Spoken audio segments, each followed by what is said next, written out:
This is part 2 of our episode on Back to Black, retelling Black radicalism for the 21st century. We're continuing our conversation with Kehinde Andrews, one of the leading Black political voices in Britain today. He is Associate Professor in Sociology at Birmingham City University, co-chair of the Black Studies Association and of the Harambe Organization of Black Unity, a regular writer of opinion pieces for The Guardian, Independent, and Ebony magazines, and editor of the series Blackness in Britain. Andrews was also the first Black Studies professor in the UK and led the establishment of the first Black Studies degree in Europe. In part 2 of this episode, Kehinde and I discuss systemic racism in academia, the future of the Black Lives Matter movement, and much, much more. Take a listen.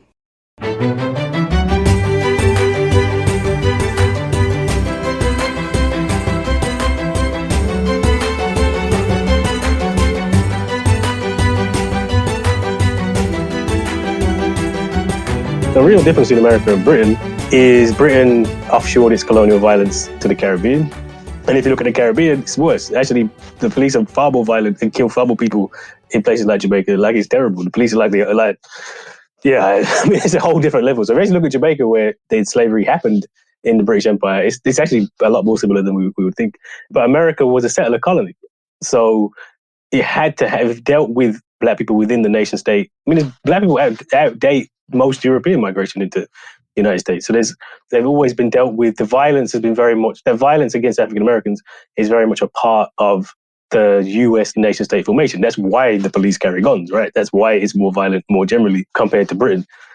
So it's the same problem. It's just that America's a more extreme version of it because it's a settler colony, and generally because America is just Europe on steroids, right? A lot of Europeans this is what happens, right? A lot of Europeans go to a place and act like barbarians and create a state, right? And that's essentially what you get with America. So America's quite good to understand race relations because it's so extreme. But it's not different. It's just an extreme version of the same thing that we're facing in Britain. Right. And it's sort of an out of sight, out of mind situation. The violence is at the same level. But if it's not happening, it's not part of your national identity formation, as you said, that violence existed on this land. And there are Americans that are descendants of that violence living here, whereas the violence that was happening because of the British Empire happened thousands of miles away. I don't know. I find that the whole Windrush scandal in the UK is an interesting experience of that this sort of British Empire coming back to bite itself on British soil, you know? Yeah, no, 100%. I mean, that's what we're seeing with Windrush is there's chickens coming home to roost generally that's what's happening in Europe. The immigration thing it's the immigrants are coming from places that Britain used to colonize, right? Whether it be the Caribbean or Asia. And then you can really see the racism starting to play out now. So because Black people haven't been here for as long in big numbers, we haven't had to have this conversation about race. You haven't necessarily seen it all the time. But you do then start these, you see the patterns of segregation in the cities, you see the way the police work, and then you see the immigration laws. And Windrush is the perfect example of it, where we're supposed to be, this is what I would say about Windrush is we were never citizens. I'm not sure we're still citizens. We were colonial subjects. And Windrush is the perfect example of that second-class citizenship status, where even if you have the right to be here, that can be revoked at any time, right? So it is showing us what the logic of the British Empire is. Right. And so just to give some context, I think a lot of Americans aren't actually aware of the Windrush generation and the scandals that have been happening recently. Can you explain that a little bit? Yeah, so Windrush is the name of the ship that carried the wave of mass migration from the colonies doesn't start until after the Second World War. So in 1948, the SS Windrush brings 400 people from Jamaica to Britain. And that seemed to be the starting point of between the 48 and now, there's been millions of people that migrated in from Caribbean, Africa, and Asia. So the Windrush generation is that generation from 48 until they started to change the laws. So often in this story is the idea that we were invited to come to build the nation. The actual Windrush was not invited. It was because the Caribbean was really part of Britain. And I think this is what gets lost a lot of the time. My dad was born in Jamaica, but Jamaica was part of the British Empire. So his first passport is a British passport that just says Jamaica on it. Because it was actually part of the nation, they couldn't stop the shit from coming. They actually wanted, the Labour left-wing government wanted to stop the shit, but they had no legal recourse to stop it. So they just came, and then other people followed, and eventually there is the need to rebuild the country. And like, we have the National Health Service, and lots of Black and Asian people get to work as nurses, etc. So that's kind of the Windrush generation. And they had legal, because of the laws, they had legal right to come into the country. But there's a real strong shift in the 60s, which is, we don't want these Black and brown people anymore. They start to change the laws, and it's right by 1983, they've basically cut off a lot of the legal routes to come in.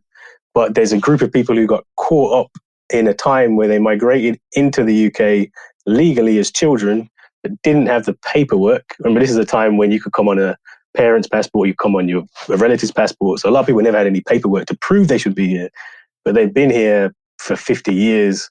But under this government, actually, they brought in what they call the hostile environment. They're trying to get rid of illegal. Immigration becomes a big thing in the UK, and they're trying to get rid of illegal immigrants.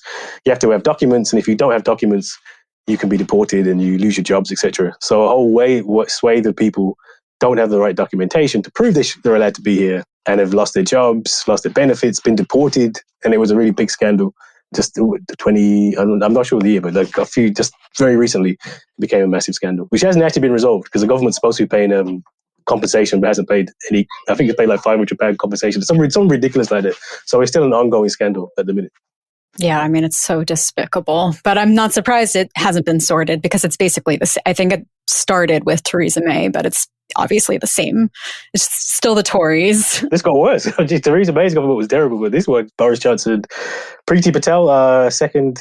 So yeah, this government has had our two first non-white Home Secretaries. Unfortunately, they've carried out the most racist policy, the most racist immigration policy we've seen for a generation. Yeah, and unfortunately, the two only women in power in the UK have also been absolutely like austerity nightmares. It's a real bummer. It is. But this is quote unquote representation. But yay, representation. I mean, it does show you the problem. It does show you the problems of some of those. Well, that's the problem with those more liberal ideas, right? You want to get black faces in high places, but they don't really work out like that.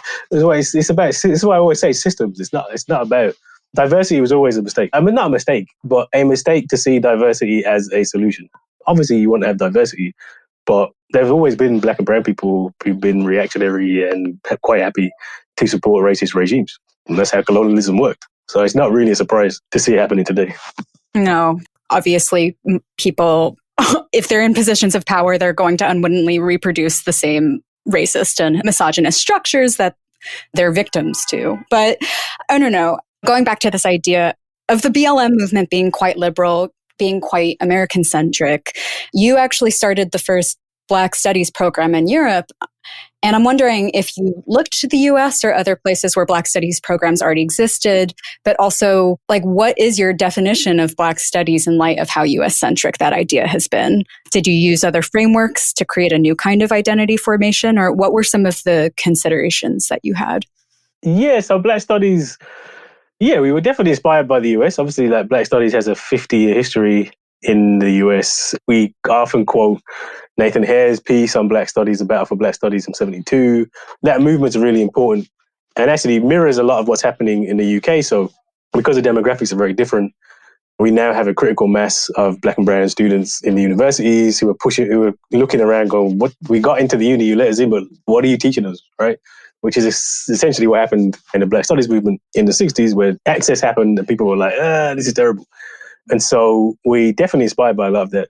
Having said that, I just contributed to a special issue in the Black Scholar, the oldest Black Studies journal in the States, where I didn't title it this. They gave it the title, What Was Black Studies? So I think there's a general consensus in the States that if you look at the early movement for Black Studies, which was heavily influenced by Black Power movement, heavily international, like I think, but like the idea of blackness, maybe not heavily, maybe not, that's a bit, and not everywhere heavily international, but certainly there was a kind of internationalism, a Black Power supported by the Panthers. There was a real political engagement with not just saying we need to get Black people in, because Black Studies was never just supposed to be a diversity project. We just need to get Black people in the university. It was about changing what the university is, the science of liberation, bringing the community into the university, doing work that's supposed to connect to the struggles outside. If we're honest, that hasn't completely disappeared in the States, but it has largely dissipated. And African American studies often is a Black version of those studies, right? It's not that kind of radical component of it isn't always and maybe not usually there even in the States. I think I don't want to be too critical because I know a lot of people with African American studies and there's a lot of good work being done. But if we're honest, it's become part of the furniture, right? Like Harvard has African American studies. That's great. Is it this radical community? No, right? Which it should tell us something. But on the other, so we have been influenced. And then also in the UK, I'd say we don't have, Black studies is new in the UK university, but it's not new in the UK.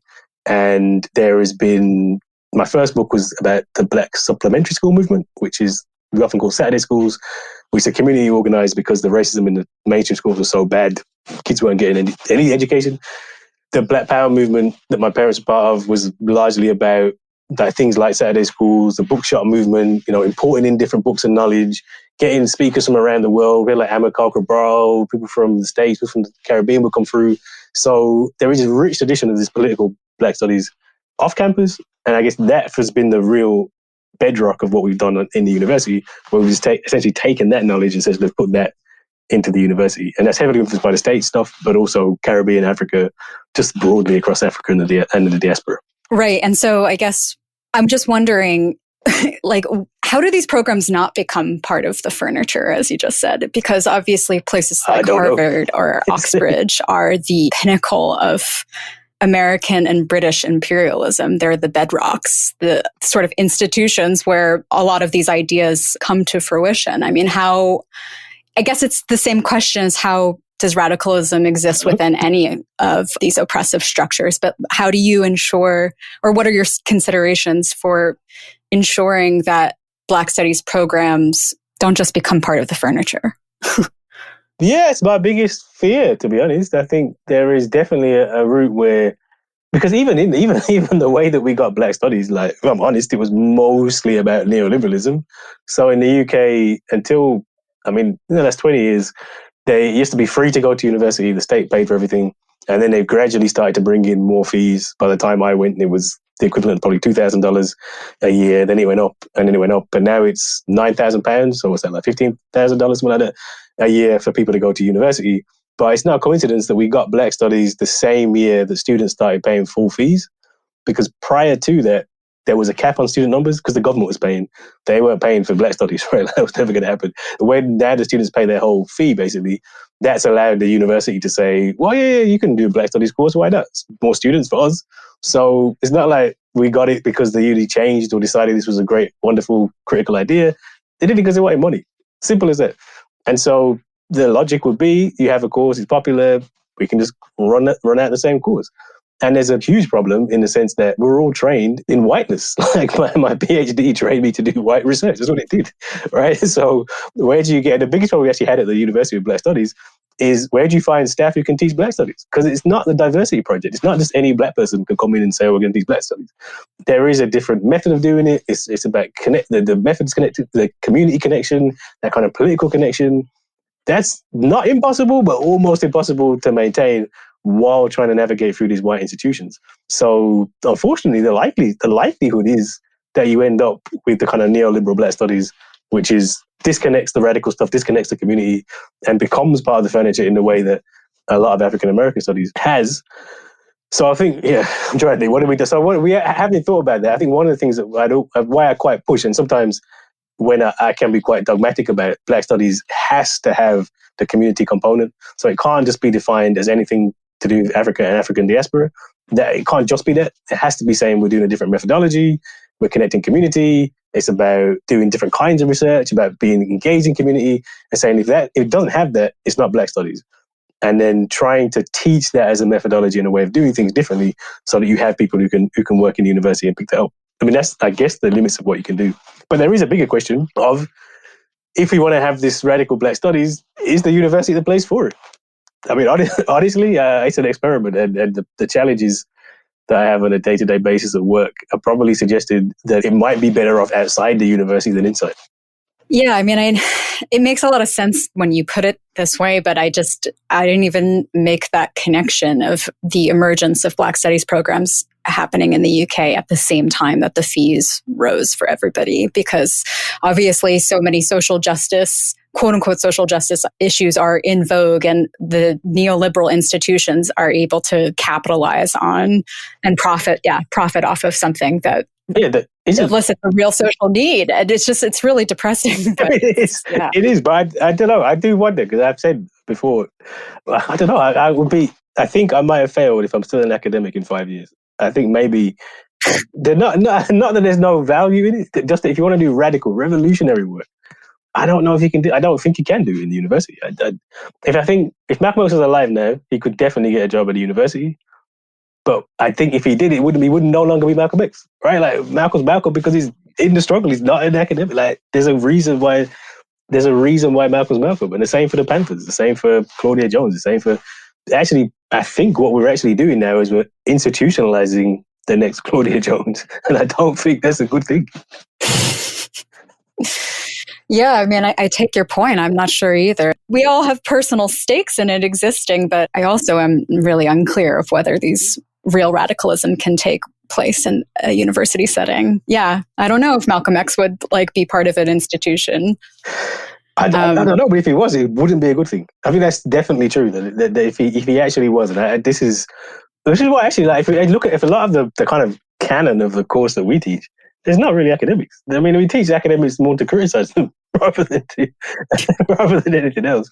It really is Malcolm, Panthers, Claudia Jones, Black Nkrumah, Amilcar Cabral. And in a very real way, because that knowledge is produced in struggle rather than in the university, it's better. Like, this is a better way to understand the world. Malcolm gives you the best description of what racism looks like because he's in the struggle to combat racism. That's very difficult in a position where I'm in the university. The university is a bubble, right? A bubble defined largely by whiteness, where our audience isn't the community. Our audience is usually internal. It's usually white as well. If you look at the methods we learn and the key reference we have to go through, I don't know. It doesn't seem like a legitimate place to produce radical knowledge. But I guess it's ironic coming from me, who works at the university. So I don't know. There's a contradiction, right? Yeah, I mean, there's this idea, I wonder if it's applicable here. It's sort of reminding me of this conversation that's happening in the burgeoning socialist movement in the States. So like the Democratic Socialists of America, for instance, are the biggest socialist group in the US now. And a lot of them, people like Alexandria Ocasio-Cortez, for instance, are socialist identified, but then also operate within the Democratic Party. And there's this strategy that they call the dirty break, which is the whole idea of kind of sleeping with strange bedfellows using the establishment system to kind of create a lot of harm reduction, push for things like the Green New Deal, but with the intention eventually of breaking off and creating a separate socialist party. So I wonder if that sort of idea of the dirty break can exist for a Black Studies program within a university system.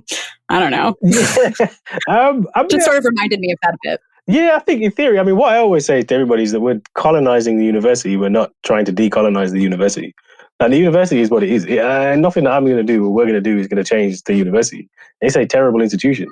But can we get a space in the university which has too much power and recognition because of lots of bad reasons, but we have privilege, and can we do something with that? But we should always be doing that to subvert what the university is. Is that possible? Like the metaphor I used the other day was, if you think about the role of the slave preacher, it's not that different than the role of the professor. Like, the purpose of the preacher on the plantation was to pacify the masses, right? It was to keep everybody controlled. It was to teach a particular kind of religion. And if you're honest, lots of this is what professors do. Largely creates this kind of knowledge which maintains the status quo. And, most of the slave preachers, that's what they did. They just carried on with the system, maintained it, perpetuated it, took the sort of rewards you got from doing that. But also, if you look at a large amount of the slave rebellions, were started by slave preachers, because the slave preacher had a different level of access, was the only one of the enslaved who was allowed to read, and took that reading and took a different interpretation, was the only one who was allowed to talk to large audiences, right? Usually the kind of congregation could have been banned, right? Was the only one who was allowed to travel between different plantations because they were trusted. So there's this kind of position that you can then use to subvert, to create rebellion. And I guess this is actually probably my biggest discomfort about being in the university, is that far too many of us are happy to maintain the system and not use our privilege to overturn it. Because we do have, like, there is, what job could I have which I would have this much freedom to do largely what I like, and there's some constraints on it, but largely I can do what I like. So the question is, can you use those positions to ultimately subvert the system? And that should be our responsibility. But I don't think that many of us are using it in that way. Yeah, I wonder. It's sort of an impossible. I mean, if it wasn't so difficult to answer, we would have answered it already. But yeah, I don't know. Like, there's this idea of decolonizing the curriculum. I'm wondering, like, it kind of sounds like you don't, but like, do you believe it's even possible to decolonize the curriculum? No, not at all. No, I said that. Yeah, no, that's not true. So if you go to Black Studies at BCU, it's a decolonized curriculum, 100% guaranteed, no doubt about it.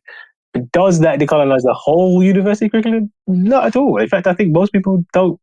Maybe I'm underestimating, because I do think that the work we've done has actually had some impact on how race is seen generally, I think. Don't know to what extent. But you do have now, there's lots of post-colonial theories, post-colonial scholars, there's people doing great work and practice and producing stuff. But if you actually just generally look around what's being taught, has that penetrated into the mainstream? No. Maybe on a reading list occasionally, but not generally. Also, we have to recognize that the curriculum is just one part of it. It's not the whole thing. It's about the institution. It's about how it works. It's about who gets hired. For example, in Ireland, so the Irish University started doing a Writing Black module for their English degree, I think it is. And they just hired a white man to do it, who has never worked in anything to do with Black people. And it's like, well, this. I think the end point of this decolonizing curriculum will just be a lot of white people get jobs reading Fanon. I don't know. It doesn't seem like there's been much systemic change. No, yeah, I take your point. I think it's obviously just one moving part within a much larger sort of monster machine of neoliberalism. So like, yeah, just changing the curriculum does not actually affect who gets to be on boards at universities. It's not setting the fees for universities. Exactly. There's all these other considerations. Yeah, the whole purpose of there's this quote that I wish I had come up with, but I didn't. It's by Deepa Nayak, who works in London. And she says, the university is not racist. The university is racism. And if you actually trace back the roots of racism, the idea that I'm not a human being, that's the university. That's the intellectual tradition of the Enlightenment, which is still the bedrock of the knowledge that's taught across the university. The universities until, the 60s were literally just for rich white men. Like, nobody else really went to uni, like, apart from a few exceptions. And now they've kind of opened up a little bit. We're supposed to see them as these beacons of progressiveness. It's not complete nonsense. The unis, if you think about all the things we'd complain about with how society understands race, how society understands history, the narrow Eurocentric version of everything that we were given, where does that come from? It's produced by university knowledge equally today as it ever was. So, yeah, if Malcolm thought the revolution was being misused, I mean, he must be rolling around in his grave with the way that decolonization is being used. You cannot decolonize the university curriculum without decolonizing the university. You can't decolonize the university without revolution, right? The university has a function in a society. And until you change the society, that's what the university is always going to do. Well, especially if it's privatized. But yeah, I mean, obviously a lot of this knowledge was produced at the university, and often a lot of these social sciences particularly were used as tools to justify the imperial project. Like I got a master's in anthropology, and that's so much of anthropology's history was like literally to justify eugenics. So, I mean, I don't know, that's an existential question that anthropology has too. Like, how does it even exist outside the confines of its origin or of its original status? But yeah, no, it's a good question, right? If you look at the mechanics of the way that has impacted what we still do, it hasn't really changed that much, I would argue. Like, it's less offensive, but I'm not sure it's hugely changed. I mean, no, there's good practice. I always want to say this. There's always good practice in places. But if you look generally, I'm not sure we've made the change we'd like to think of. And if you think about the role the university has today, it's such a massive feature of neocolonialism. So I always say to people from the underdeveloped world, the worst possible thing you can do is come to a Western university and do a master's in development. Because that's literally just telling you how to destroy your country. Like, the whole point of development studies is how to integrate yourself more into the Western economic framework, which is the problem. All right, so the university is still producing these ideas. They just don't always seem as offensive. Right. It's just cushioned in more acceptable politics and language of acceptable politics. But just sometimes you have to take the lipstick off of the pig, right? But I mean, so just on a final note, like in light of how ambivalent we both clearly feel about the university system and all the other kinds of institutions, I mean, what do you think is next for you? And what do you think is next for the BLM movement? I know it's sort of hard to forecast these things, but I'm just curious what your thoughts are. It would be nice. It would be nice if BLM, what's really strong about BLM is lots of young people out on the streets. It's raised issues. And in fairness to BLM, has connected these. So it's not just about police. It's not just about the narrow issues. Really tried to put this into a bigger framework, talks about reparations, talks about even revolution, if you read some of the work. So I think all these movements, as long as they continue with their ethos, they develop, right? So I could certainly criticize and say, look, starts off really liberal, etc. But you say with the Universal Negro Improvement Association, the economic analysis was really quite liberal. But what happens when you build that momentum and start to challenge the structure, you really realize what the structure is, and then it shifts. And I think you can see that already, particularly with some of the chapters in the States and also in the UK as well. So I think you can see that there. And I guess the question is, can you keep that momentum and can it develop? I'm going to be hopeful and just give the hopeful prediction. We started the Harambee Organization of Black Unity. In fact, Back to Black Art ends with this by saying, look, this is a vehicle for Black radicalism, which is basically just picked up the Organization of Afro-American Unity and said, look, Malcolm, a lot of people go in there saying, look, Malcolm, when he died, was actually doing a political project, like a very clear one that has a constitution and says we should do this. And for some reason, we just ignored it. So we basically picked it up and said, well, let's do this. And let's try and get more people engaged and try and get more people involved.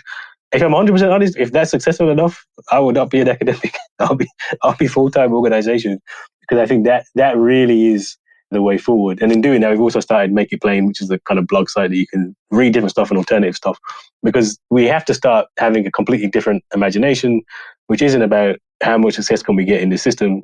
It is about how do we build an alternative to this wicked system, because that's the only way you can get true liberation. Well, amen to that. And I can't wait to check up and see what you're up to in a few years and see if you're still a professor or if you've committed to full-time organizing. Unfortunately, the likelihood is I'll still be a professor and I'll probably be conservative, and you could call me a sellout when it happens. Well, I'm going to come for you if that's the case. I'm just going to play this recording right back at your face. But no, I'm hopeful that that's not going to be the case. But hopefully. I'm trying to be positive. Well, I just want to say thank you so much for being on the show, Kehinde. This has been a real pleasure for me. And yeah, for everybody listening, I'm going to plug Black to Black in the show notes. And yeah, thank you so much for being on the show. Oh, thank you.